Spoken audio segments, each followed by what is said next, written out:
Bismillahirrahmanirrahim. Assalamualaikum warahmatullahi wabarakatuh. Alhamdulillahi wa kafa.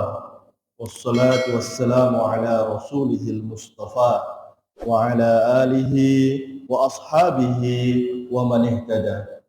Asyhadu an la ilaha illallah wahdahu la syarika lah wa asyhadu anna sayyidana Muhammadan abduhu wa rasuluhu la nabiyya ba'dah. Allahumma salli wa sallim wa barik ala nabiyyina Muhammad wa ala alihi wa ashabihi wa man tabi'ahu bi ihsanin ila yaumiddin. Wa qala ta'ala a'udzu billahi minasy syaithanir rajim. Bismillahirrahmanirrahim. Ya ayyuhalladzina amanu taqullaha haqqa tuqatih wa la tamutunna illa wa antum muslimun. Amma ba'd.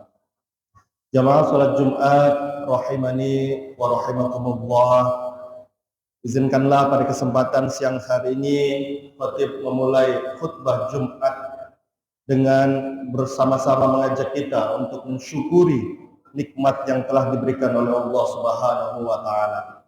Beragam nikmat yang telah diberikan secara terus-menerus kita terima dari Allah Subhanahu wa taala. Maka marilah kita jadikan momentum hari Jumat ini sebagai momentum untuk mensyukuri beragam nikmat tersebut. Dan di antara beragam nikmat yang perlu secara khusus kita luangkan waktu untuk mensyukurinya adalah nikmat iman dan juga nikmat Islam. Mengapa demikian? Karena boleh jadi Allah Subhanahu wa taala tidak memberikan kedua nikmat tersebut kepada seluruh makhluknya, namun diberikan kepada siapa yang dikehendakinya.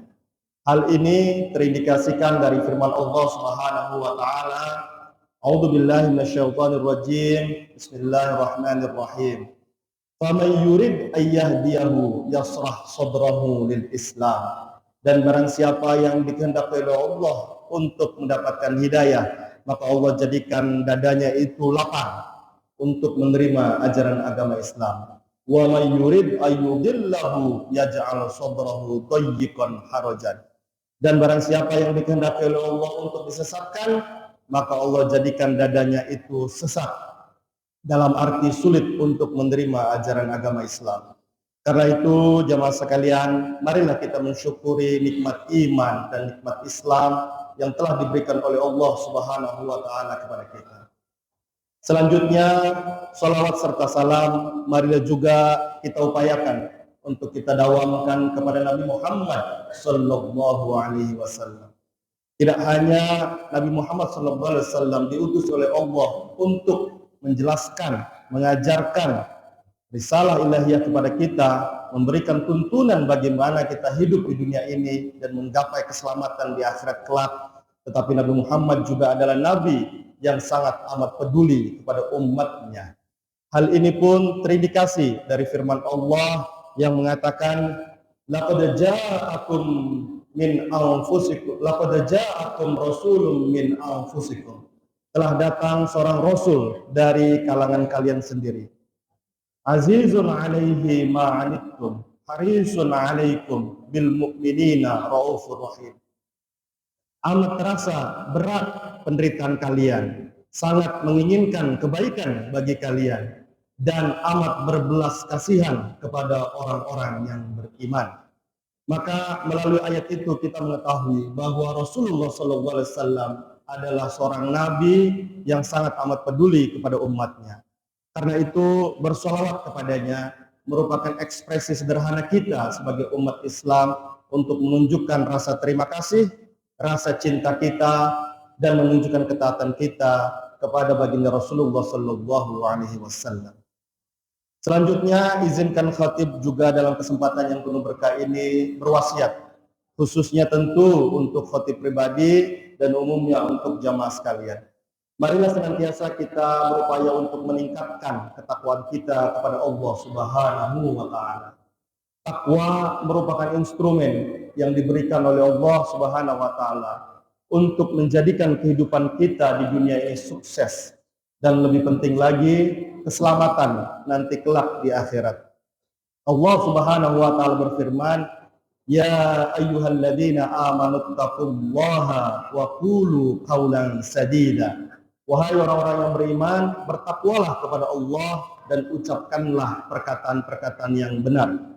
Yuslih lakum a'malakum wa yaghfir lakum dzunubakum. Wa may yuti'illaha wa rasulahu faqad faza fawzan 'azima. Niscaya Allah akan memperbaiki amalan-amalan kalian dan akan mengampuni dosa-dosa kalian, dan siapa yang taat kepada Allah dan Rasul-Nya, sungguh ia telah menang dengan kemenangan yang agung. Karena itu sejatinya takwa adalah kebutuhan kita terhadap Allah Subhanahu wa taala. Kebutuhan kita untuk menjaga kehidupan kita tetap baik di dunia ini sesuai dengan jalan fitrah kita, dan untuk menjaga keselamatan kelak nanti kita di kehidupan akhirat. Jamaah sekalian rahimani wa rahimakumullah, pada kesempatan yang penuh berkah ini izinkan kita untuk kemudian mengingat kembali pentingnya beriman dan bertakwa kepada Allah, serta memperbaiki kualitas hubungan kita kepada Allah Subhanahu wa taala, atau lebih sering kita kenal sebagai hablum minallah, dan juga menjaga dan meningkatkan hubungan baik kita dengan sesama, atau lebih sering kita kenal sebagai hablum minan nas. Dalam kerangka untuk menjaga kualitas hubungan kita kepada Allah Subhanahu wa taala, tentu kita bisa meningkatkan ibadah kita. Namun peningkatan ibadah seyogianya tidak hanya dilakukan dengan meningkatkan kuantitasnya saja, tetapi juga dilakukan dengan memperbaiki kualitasnya. Dalam kerangka itulah maka saya pikir dalam kesempatan yang penuh berkah ini, marilah kita menelaah kembali ikhlas dalam beribadah. Allah Subhanahu wa taala berfirman, "Wa ma umiru illa liya'budullaha mukhlishina lahuddin." Dan tidaklah aku perintahkan kepada para manusia, pada mereka semuanya, kecuali untuk beribadah kepada Allah dalam keadaan ikhlas. Kata ikhlas di dalam firman tadi menunjukkan satu amalan, satu akhlak, satu perilaku yang sangat amat agung. Karena ikhlas dalam bahasa yang sangat sederhana artinya adalah menghindarkan diri kita dari sikap riya, sikap ingin dilihat, ingin dinilai, ingin dipandang, ingin divalidasi oleh selain Allah Subhanahu wa taala. Karena itu dalam kerangka untuk berupaya meningkatkan keimanan kita dan juga keikhlasan kita dalam beribadah, Imam An-Nawawi pernah mewasiatkan tingkatan-tingkatan iman atau tingkatan-tingkatan ikhlas di dalam kitabnya yang sangat terkenal. Menurut Imam An-Nawawi, tingkatan pertama dari ikhlas yang merupakan juga adalah tingkatan tertinggi dijelaskan. Wa a'la maratibil ikhlas, dan tingkatan ikhlas yang paling utama ayya'mal lillah, ketika seseorang itu beramal karena Allah. Nah, dan dia membersihkan apapun dari apa yang dia lakukan itu, an mulaqatatil khalqi, dari keinginan untuk divalidasi oleh makhluknya. Dia tidak lagi menginginkan apapun selain keridhaan dari Allah Subhanahu wa taala. Tingkatan ikhlas ini merupakan tingkatan utama yang akan kita coba capai dalam kehidupan kita. Semoga kita bisa memenuhinya. Kemudian bagi kita yang mungkin belum mampu untuk mencapai tingkatan utama tersebut, Imam An-Nawawi juga mengungkapkan ada tingkatan yang kedua. Wal martabatus tsaniyah, atau tingkatan ikhlas yang kedua, ayya'mal lillah, ketika seseorang beramal karena Allah Subhanahu wa taala. Tetapi masih ada tetapinya di sini. Ayyu'tihi al-hududu al-ukhrawiyah. Dia berharap pada saat yang sama untuk mendapatkan kebaikan-kebaikan di akhirat nanti. Apa contohnya? Misalnya dia ingin dihindarkan dirinya dari api neraka. Dia ingin dimasukkan ke dalam surganya Allah Subhanahu wa taala. Apakah ini juga termasuk ikhlas? Menurut Imam An-Nawawi ini pun termasuk. Karena tetap niatan awalnya adalah beramal hanya semata-mata karena Allah Subhanahu wa taala, Dan memang Allah terkadang juga menginformasikan ada pahala-pahala yang dapat diraih oleh seorang hamba ketika dia beribadah kepada Allah Subhanahu wa taala, seperti akan diberikan surganya kelak. Amin ya rabbal alamin. Jamaah sekalian rahimani wa rahimakumullah.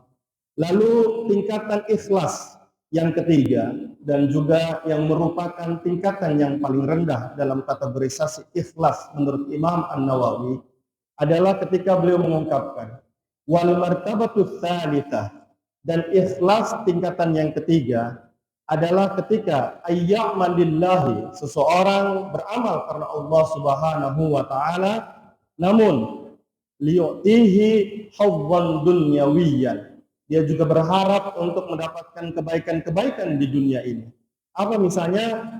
Tausi'ir rizki, misalnya dia berharap untuk mendapatkan rizki, atau dia dihindarkan dari mara bahaya atau keburukan-keburukan.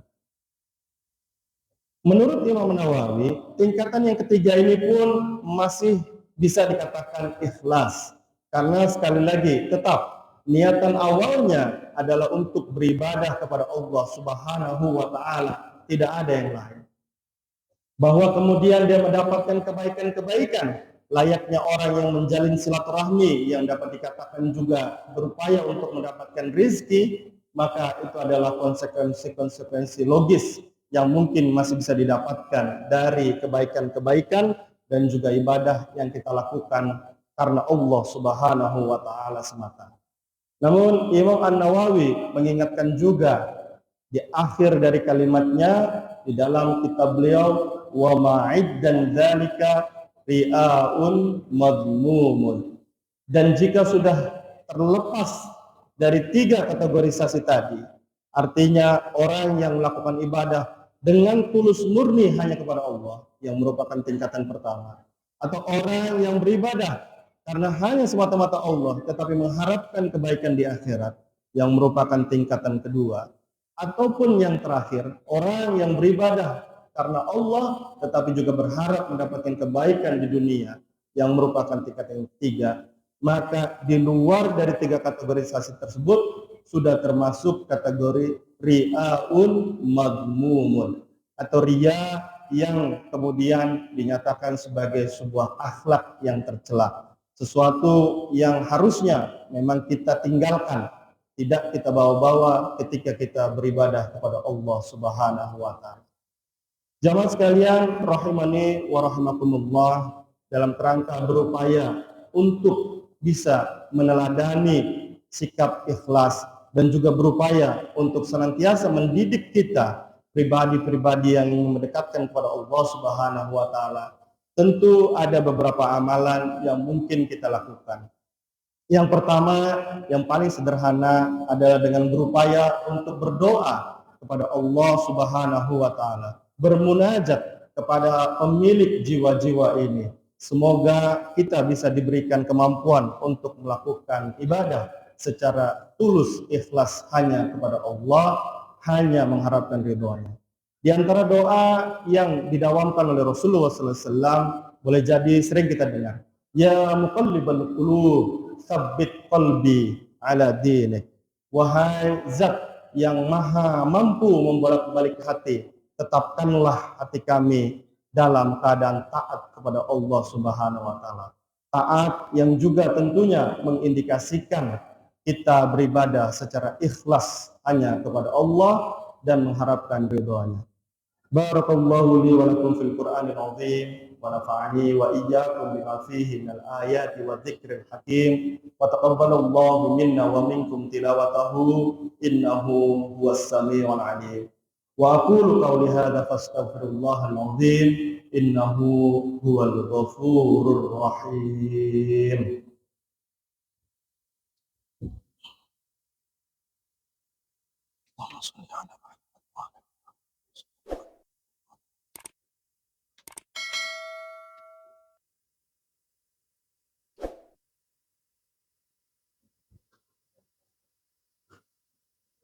Alhamdulillahi rabbil alamin, nahmaduhu wa nasta'inuhu wa nastaghfiruh wa na'udzu billahi min syururi anfusina ومن سيئات أعمالنا من يهده الله فلا مضل له ومن يضلله فلا هادي له أشهد أن لا إله إلا الله وحده لا شريك له وأشهد أن محمدا عبده ورسوله لا نبي بعده اللهم صل وسلم وبارك على سيدنا محمد وعلى آله وأصحابه ومن تبعه بإحسان إلى يوم الدين وقال تعالى أعوذ بالله من الشيطان الرجيم بسم الله الرحمن الرحيم يا أيها الذين آمنوا اتقوا الله حق تقاته ولا تموتن إلا وأنتم مسلمون أما بعد فيا أيها الناس اتقوا الله فيما أمر وانتهوا عما نهى واعلموا أن الله أمركم بأمر بدأ فيه بنفسه وثنى بملائكته بقدسه وقال تعالى إن الله وملائكته يصلون على النبي يا أيها الذين آمنوا صلوا عليه وسلموا تسليما اللهم صل على محمد وعلى آل محمد كما صليت على إبراهيم وعلى آل إبراهيم وبارك على محمد وعلى آل محمد كما باركت على إبراهيم وعلى آل إبراهيم في العالمين إنك حميد مجيد اللهم اغفر للمسلمين والمسلمات والمؤمنين والمؤمنات الأحياء منهم والأموات إنك سميع قريب مجيب الدعوات اللهم ربنا ظلمنا أنفسنا وإن لم تغفر لنا وترحمنا لنكونن من الخاسرين ربنا أرنا الحق حقا وارزقنا اتباعه وأرنا الباطل باطلا وارزقنا اجتنابه ربنا آتنا في الدنيا حسنة وفي الآخرة حسنة وقنا عذاب النار عباد الله إن الله يأمرنا بالعدل والإحسان وإيتاء ذي القربى وينهى عن الفحشاء والمنكر والبغي يعظكم لعلكم تذكرون فاذكروا الله العظيم يذكركم واشكروه على نعمه يزدكم ولذكر الله أكبر وأقيموا الصلاة